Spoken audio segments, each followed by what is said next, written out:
那个那样。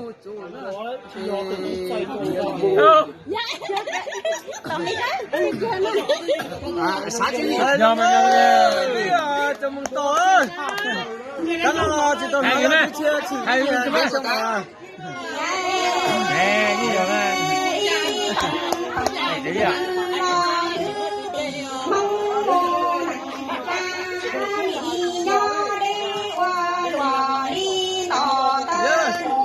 要理解的。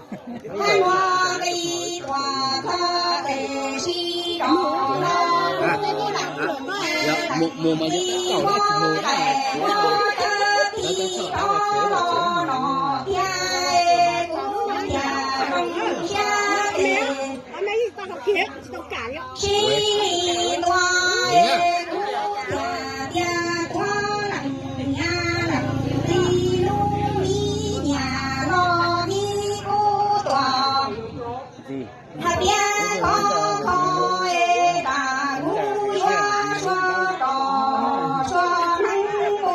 cái bao cái cái nhà luôn. Đi bao nhiêu cảnh nào? Mùa về cái gì nó gặp rồi. Này tụi mình nó ngọc có này bao cái chiên nó này.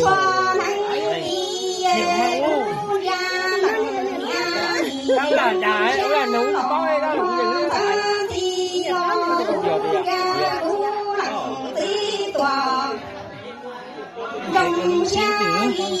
Nhưng mà chào ai, ta sẽ chào đây chú về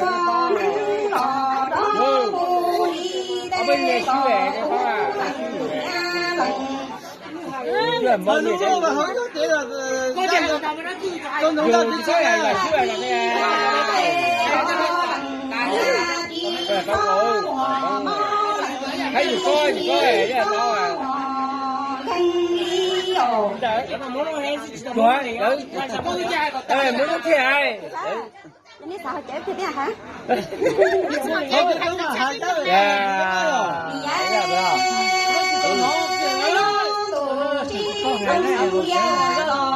Vâng. Nhưng mà thứ ba này ta mà. Là cái gì? Cái cái bài học sau núi, được không? Ai bây giờ? Đây tại mày. Cho nắng lò mù chi hoa chê cò lạnh thì nó có cả thì đó ngồi thì đúng nhà hà đá lo trò chua lo cái đồ cái nó tề chi toa nhà tô là hà lúa đô cũng nhà lò mù hoa hoa chi bố nhà tô cò cây tô tô Đến để nông cơ cỡ đấy sẽ đi chăm hai đâu hai kia thằng này sợ phun nha đó cái sợ mấy à đến tuổi cho sẽ để không gì á sẽ để nó à